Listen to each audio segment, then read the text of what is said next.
Good evening, everyone. Mike Palmer from Know Your Rights Group and Success Coaching International with another very important live video update tonight. So first and foremost, I'm stuck between a bit of a rock and a hard place this evening.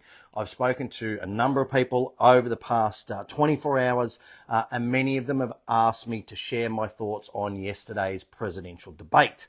I've also received a number of emails and social media posts for people asking my thoughts as well. Now, here's the issue though. Giving your thoughts on politics is fraught with danger because somebody's always going to disagree. Giving your thoughts on a political debate is even worse. There's no way to win in a situation like that. But look, because so many people have asked, I will give a very brief overview of my thoughts, but please do be warned, many of you probably won't like what I've got to say. Now, before I begin on that point though, let me make the following qualification crystal clear, and you must keep this in mind.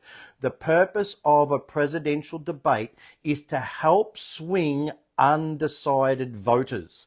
It is not there for you to preach to the converted and to those who are already supporting you.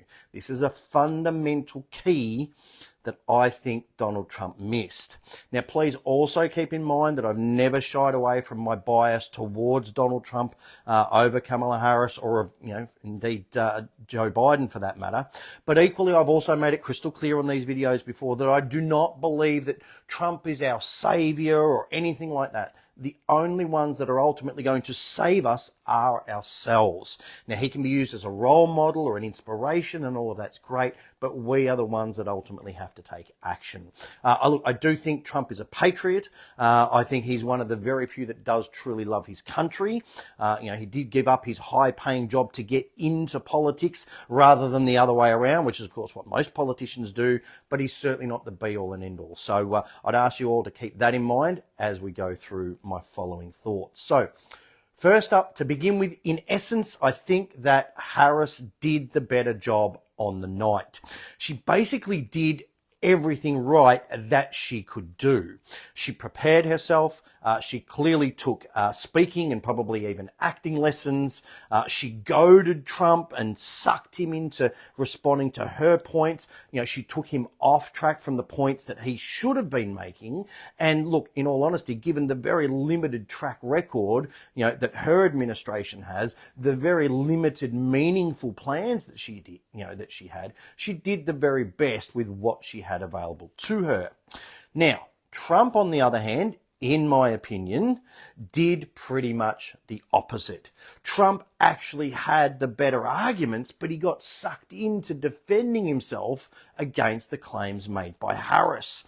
Trump raised this outlandish story of the, Haitian people eating cats. And please, before anyone jumps down my throat, yes, I have seen the stories. Yes, I have seen the videos. Yes, I've even seen the arrest of the lady who was actually eating a cat. She was over 200 kilometers away from the city that Trump said she was in, and she was not actually an immigrant, which was the whole point that he was trying to make. Now, here's the most important point about that particular topic, though, before we get all off track. This was a presidential debate, okay? Whether that particular story was true or not is irrelevant in my mind. You just don't bring up wild stories like that at a presidential debate in front of the whole world when you should be focused on swaying undecided voters, because again, that's what the purpose of the debate was.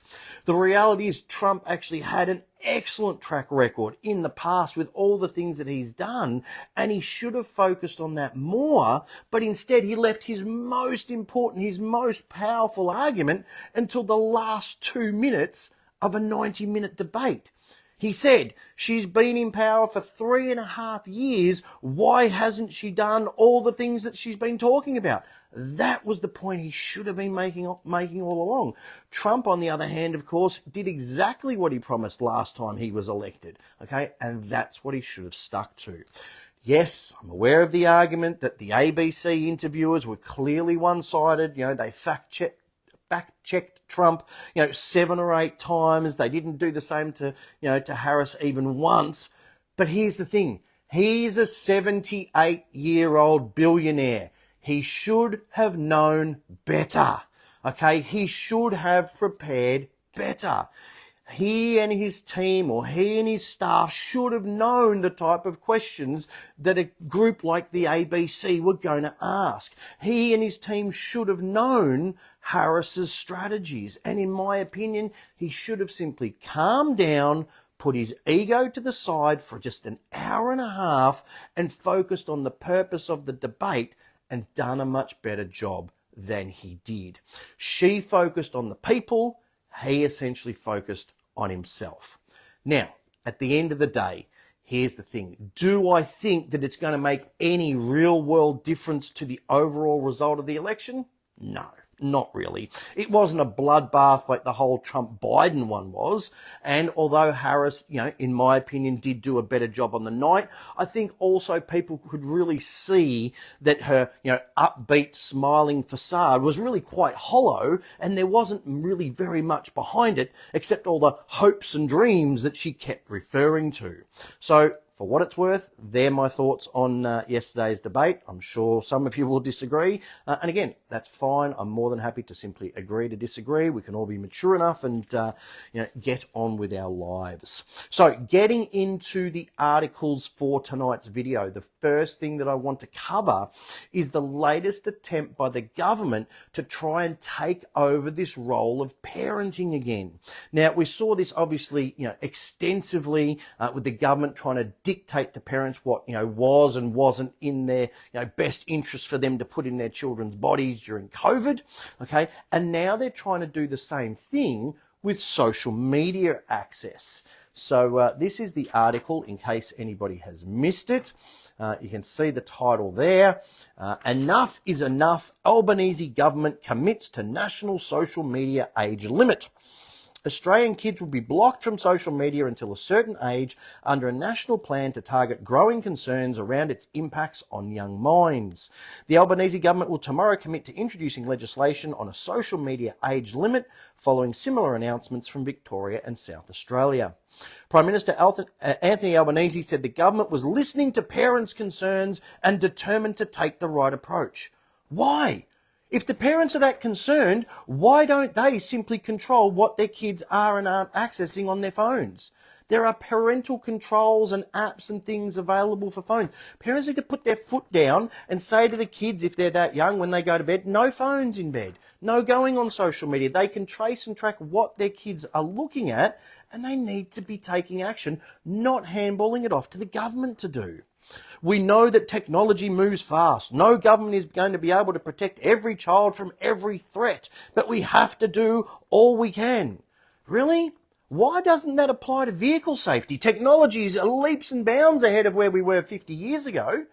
We've got ABS, we've got lane assist, we've got emergency braking, we've got all kinds of safety aids, airbags and all the rest of it, yet we're still driving with the same speed limits as we had, with the, old big, metal yank tanks with drum brakes and the rest of it. In fact, our speed limits have been artificially reduced since then.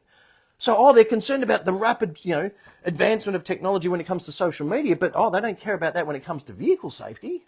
Double standards. Okay? Parents are worried sick about this. We know they're working without a map. No generation has faced this challenge before. No, but they've faced all sorts of other challenges. When kids, went off on their bikes and disappeared for, 4, 5, 6 hours with no mobile phones and no little GPS trackers and, most of us got back home safe and sound and we're still alive and kicking today. Okay, there's been all sorts of challenges, and when the parents are given the opportunity to take responsibility for their kids, on the whole, that's what works.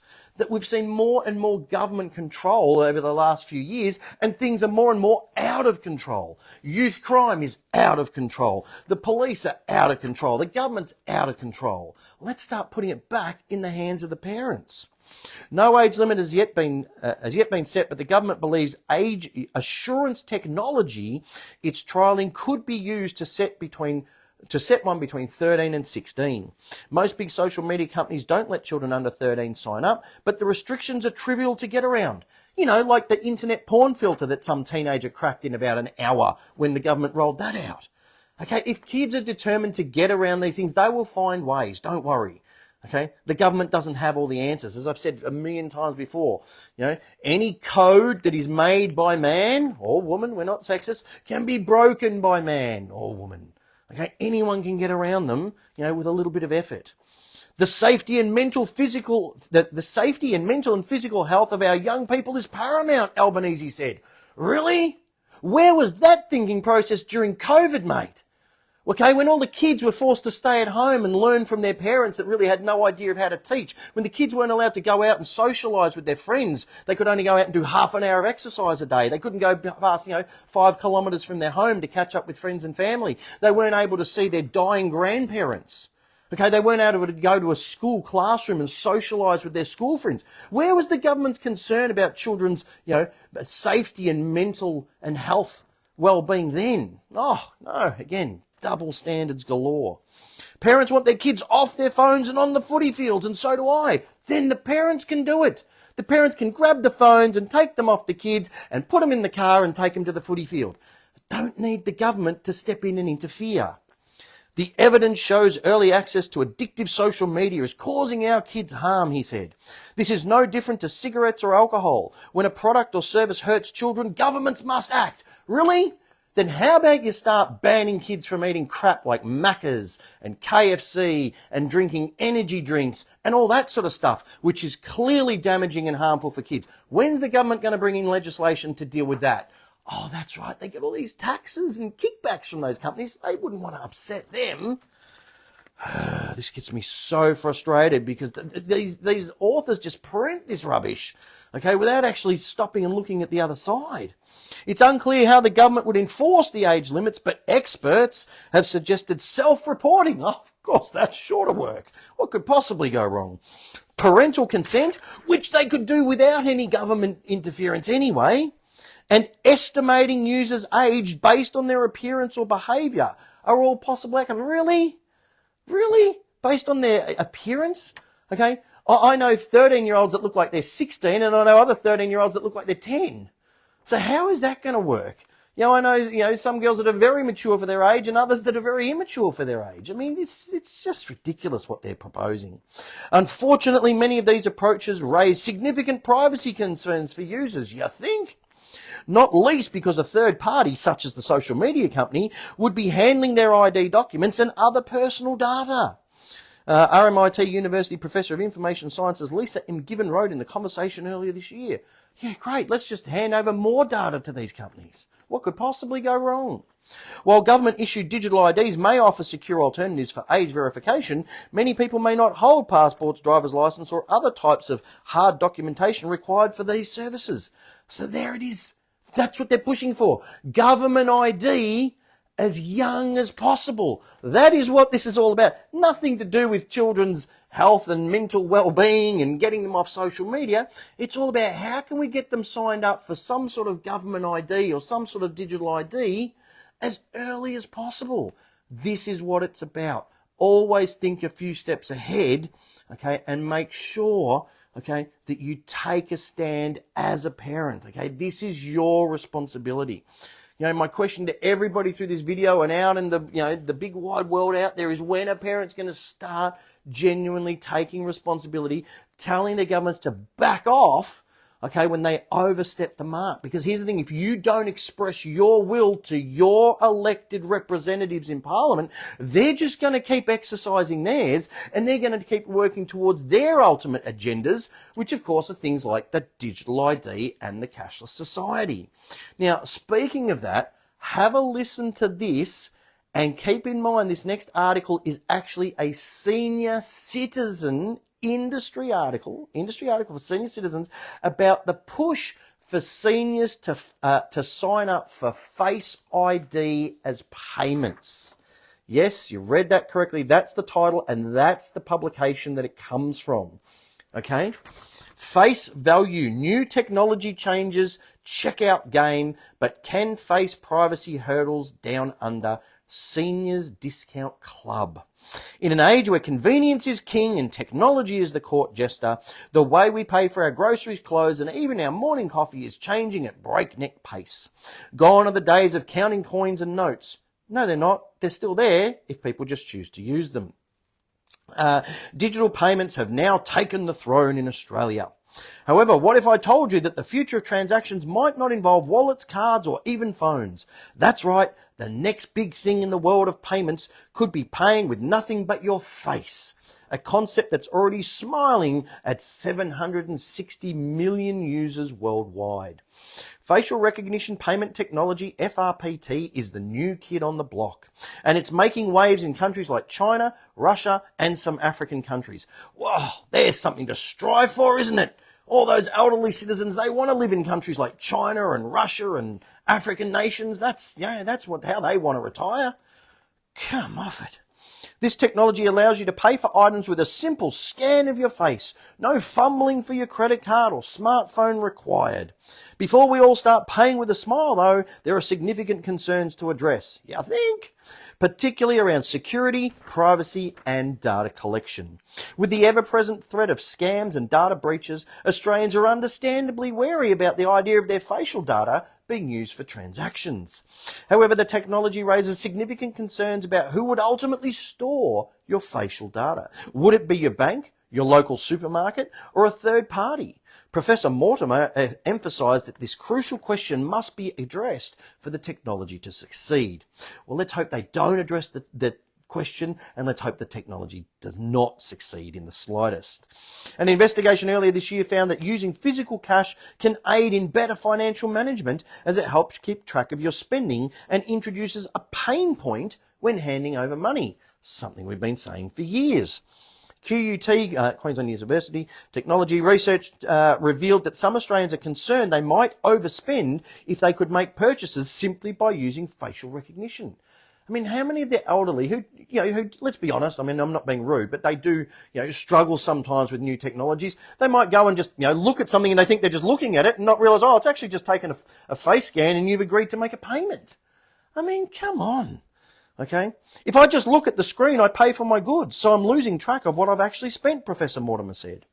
Emerging technology expert Patrick Mutabazi outlined the following benefits of implementing such a payment method. Are you ready for it? Can you guess what they are? Number one, of course, convenience. It removes the need to carry credit or debit cards, remember passwords, or have your smartphone or smartwatch with you constantly.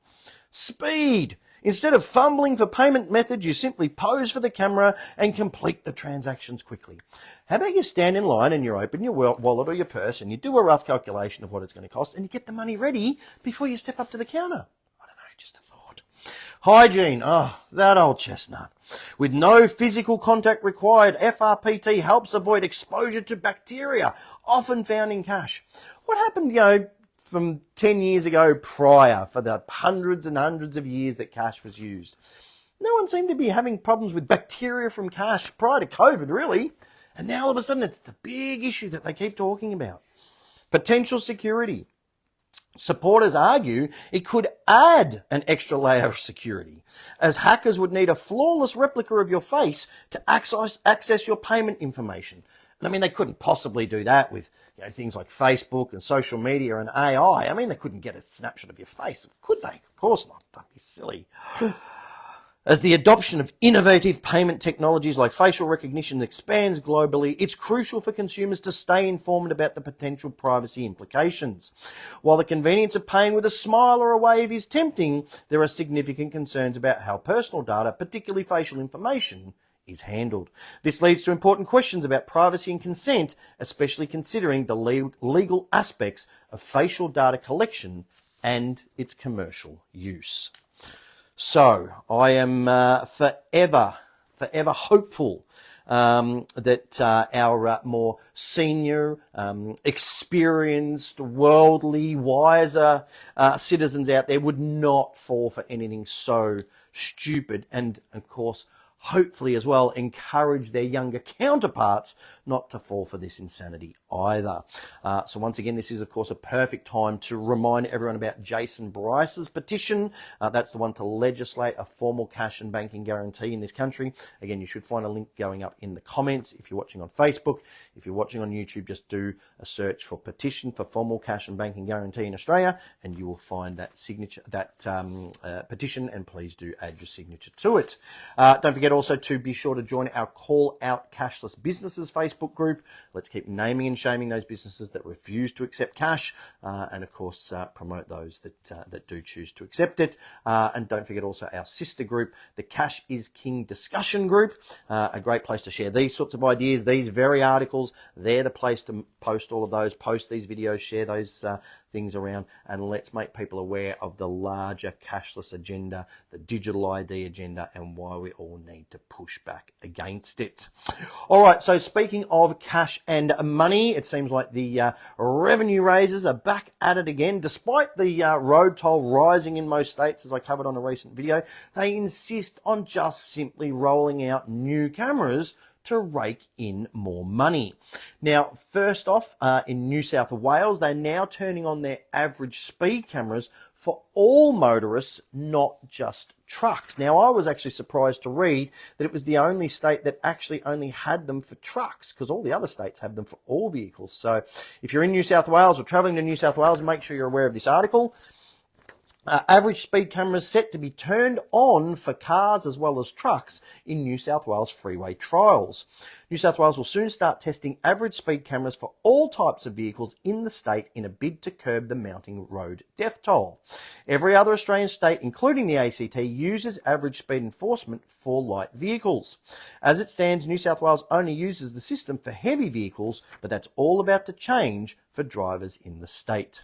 The trial will be conducted for light vehicles on 2 highways in regional New South Wales to see if it successfully reduces speeding and prevents fatalities, because all the other cameras have done such a superb job.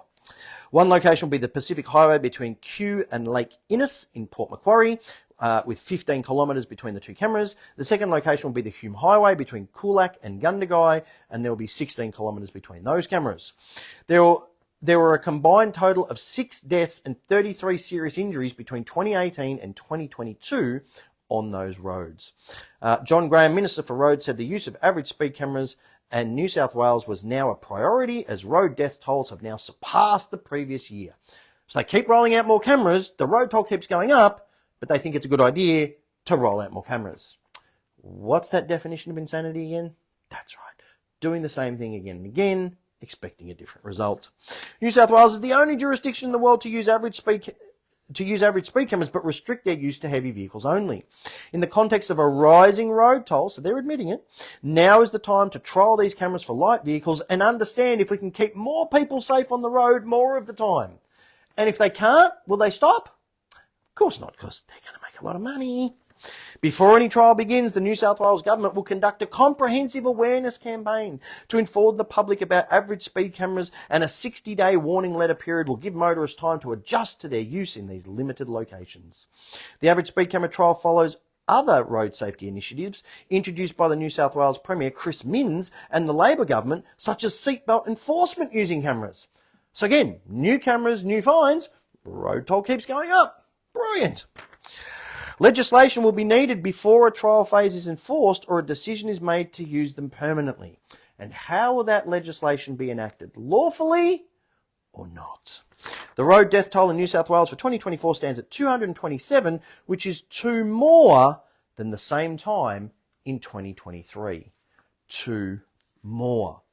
So, they admit to using more cameras and issuing more fines for things like the seatbelt offences, yet they also admit that the road toll's higher. I mean, they're not even bothering to try and show any correlation now between the cameras and the road toll, because they know that none exists, and they simply don't care because of how much money they rake in. Now, here in Victoria, in the clear and obvious interests of road safety, they're rolling out some brand new cameras. And get this, the first one's been trialled, placed right at the edge of a no stopping zone, slap bang in the middle of a bike lane. So this is, it's not really an article as such, but it's a post that I'm going to read out. And while I do, I'm going to hold this up so that you can see, and hopefully it comes out on the camera, that this particular camera is parked right next to a no stopping sign and right smack bang in the middle of a bike lane.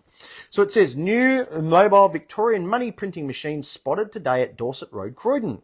Vitronic, a German industrial automation and traffic technology company, has released its enforcement trailer, which is a LiDAR-based bulletproof, Wi-Fi connected and autonomous speed camera. Laser-based LiDAR technology allows the trailer to simultaneously measure all vehicles across multiple lanes, while its wireless data connection can constantly update variable speed limits specific to certain times, along with different types of vehicles. Although it looks like it just gets left defenseless on the side of the road, the Vitronic trailer has its own means of protecting itself. It's almost like a robot, isn't it? When in position, the trailer retracts its chassis and wheels to prevent any would-be thief or angry motorist from attempting to hitch it to their vehicle and tow it away. If that doesn't stop them, an inbuilt alarm system alerts authorities if the trailer's been tampered with. Thirdly, its bulletproof shell protects it from armed attackers. The Vitronic enforcement trailer packs high-performance batteries, allowing it to serve a full working week on one charge. Should extended service be required, the batteries can simply be replaced on site. Wow, isn't that nice? So, I mean, no more cops out on the roads, no civilian manned mobile speed cameras. Instead, they've got militarized, bulletproof cameras being rolled out while the road toll continues to rise, and people keep insisting on paying these insidious fines issued by these kinds of machines. I mean, seriously, what is wrong with people? Please do your research. Understand the law so that you know how to stand up against this war on motorists. Because let's not beat around the bush. That's what it is now. It is a war on motorists. Okay? Keep in mind that in any criminal matter, you always have the right to face your accuser.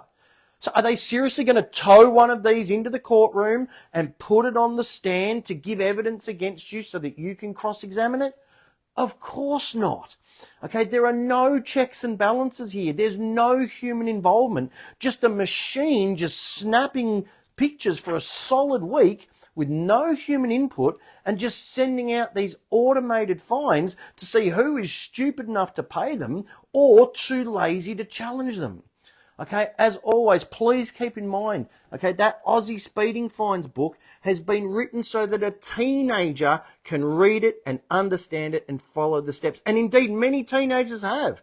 They've used it for challenging, failing to wear bicycle helmets. They've used it to challenge, public transport fines. It is a very, very simple to follow, okay, book. So if you don't yet have that, you should find a link in the description or the comments. And keep in mind, tens of thousands of motorists over 17 years now, okay, have successfully used that tried, tested and proven 3-step process from chapter 3 of that book to successfully beat all manner, all different types of unjust and unlawful fines. So please, if you don't yet have this book, do make sure you go and grab it. Now, on that point too, I regularly read out testimonials from our members on these very videos that confirm that the information and the strategies in that book absolutely do work. On the last video that I did, I even read out not only a couple more testimonials, but I actually held up and showed court documents from the county court showing that those strategies had been used to overturn actual convictions. Okay, so the information absolutely does work if you keep standing your ground and you follow the process. Okay, now speaking of success stories, I do have a couple of new ones that I want to share with everybody tonight. And the first is actually a story from New South Wales where a lawyer had a COVID conviction quashed in court. So this is the article here, and it says, Northern New South Wales lawyer Carl Edwards has conviction for failing to leave licensed premises during COVID quashed in court. A prominent Northern New South Wales defence lawyer turfed out of a Tweed Head sports bar during the COVID pandemic insisted he did nothing wrong, and a court has granted his appeal. Carl Morris Edwards, 65, represented himself when he appeared before Judge Jonathan Priestley at the Lismore District Court on Tuesday. He fought a conviction for failing to leave a licensed premises during the coronavirus restrictions. Mr. Edwards was at the First on Wharf Tavern at Twin Towns Club near the Queensland-New South Wales border with his wife and friends sharing drinks on October 9, 2021, the court heard. The solicitor said he believed Mr. Taylor had it in for him due to a previous incident where he did not have the correct mask exemption, and he was convinced the staff member would act as he did previously. When he realised I did have the correct letter from my doctor, he said I swore at him, Mr. Edwards told the court. Somebody does use bad words, but certainly not me. The court heard Mr. Taylor could not recall when Mr. Edwards used the explicit language, but he said the lawyer generally exclaimed, "You know what, a lot." Judge Priestley said Mr. Edwards left the bar in a sedate way, which was not consistent with someone who'd been swearing and abusive. The judge said Mr. Taylor did not seem dishonest, but his evidence had inconsistencies. Mr. Edwards' appeal was granted and the conviction set aside. So, a great result there, and good on him for standing up for himself, especially against the mask insanity, and for having that conviction overturned. Now, congratulations also go out to Monica Smith, who this week got a court to rule that 2 out of her 3 arrests, which were all on the same day, mind you, were in fact unlawful. So that's the final article there. And it says, breaking, Monica Smith wins, court rules 2 unlawful COVID arrests. Victoria Police ordered to pay thousands after losing in court against freedom activists over pandemic arrests at the height of COVID hysteria. Freedom activist Monica Smith has emerged victorious in her court battle against Victoria Police, with 2 out of her 3 arrests during the state's COVID-19 lockdowns deemed unlawful. The County Court of Victoria ruled in Smith's favour, ordering the police to pay $4,000 in damages. Smith, founder of Reignite Democracy Australia, was arrested 3 times in one day during the lockdowns for allegedly breaching public health orders. The trial scrutinised the conduct of Victoria Police during these controversial arrests. I won, Smith said outside the courtroom. 2 out of 3 arrests were found to be unlawful. The judge was extremely fair, and I feel justice was served. So, yet again, another success story. Now, here's the thing. We kept telling people at the time during COVID that all those arrests were unlawful. We told them that the mandates and the lockdowns were unlawful. We told them the fines that were being handed out during COVID were unlawful. And just have a look at how many cases we've covered, especially over the last, year to 18 months especially, where the courts have made those exact same rulings, and fines, of course, have been either dropped or withdrawn. So, as I've said a few times before, if we were right about all of those things, what else do you think we might have actually been right about that we've been so desperately trying to get through to people over the past 10 years or so?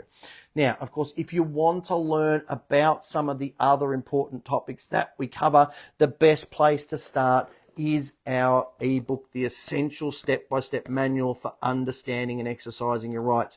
This is where we cover all those basics, all the simple rights that so many people simply have no idea about.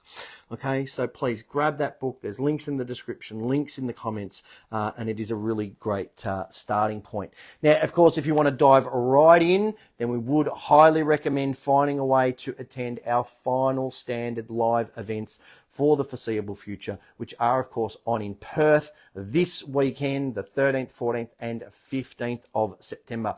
We still have 3 extra books left. That's what's left that we got extras printed for the Saturday and Sunday events.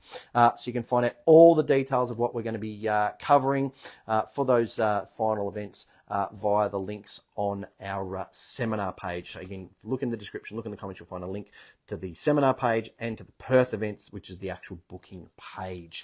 And again, the Friday night is completely free of charge. Anybody can come along to that, but again, you do need to book. You can't just turn up. You do need to book using that Perth booking page. Now, if you simply can't make it to the Perth events for one reason or another, then please do make sure you grab a copy of our home study course. It is a complete recording of one of our 2.5-day live events. There's 3 custom-made workbooks. There's 17 DVDs. You can pause, rewind, fast forward in the comfort of your own home at your own pace, and it is a great resource tool that you'll come back to again and again. The live events, of course, are the best place to be because you can mix and mingle with like-minded people, things like that. But if you can't get there, the home study course is your next best option. And the final point that I want to make before I wind up is if you missed the recent email that we sent out to all the subscribers or our social media posts, please do spend a few minutes just to have a look through our fully updated products page. Again, you'll find a link in the comments or just click the products tab on our website. We've updated all the images for the various products that we have, and also a fully updated shop page. Again, you'll find links there. You'll find the tab also under the products tab. And again, we've rearranged all that so you can see all the products listed by popularity, so you can see what others are using to stand up for themselves as well. And we would love people to give us their feedback on some of those changes, any other changes that you'd like us to implement over the coming weeks and months as we do update our website and make things as simple for people to find as possible.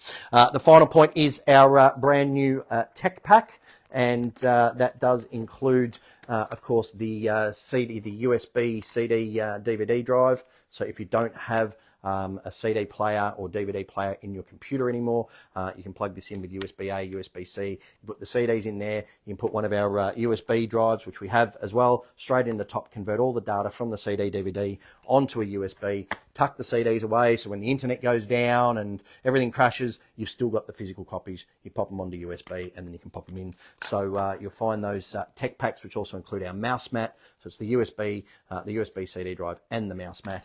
And there's a bit of a discount if you want to get all those together as well. All right, so finally, to finish off as we always do, I'm going to go through the latest memes to get people thinking. This one's pretty self-explanatory. Do we really have a inflation crisis, or is it being manufactured? So Woolies, $1.7 billion profit. Combank's $9.6 billion profit. Inflation and interest are scams. Are we getting it yet? Okay, people need to be aware of this. Now, we spoke about this rubbish about, cash and hygiene, and someone sent us this photo saying that, oh, yes, we're now cashless because hygiene is our focus. Okay, when was the last time you heard anybody catching anything off polymer notes? Okay, it's ridiculous. Yes, now this is another good one that I'm sure a lot of people can relate to and hopefully connect the dots as it does down the bottom, and make sure you get this message.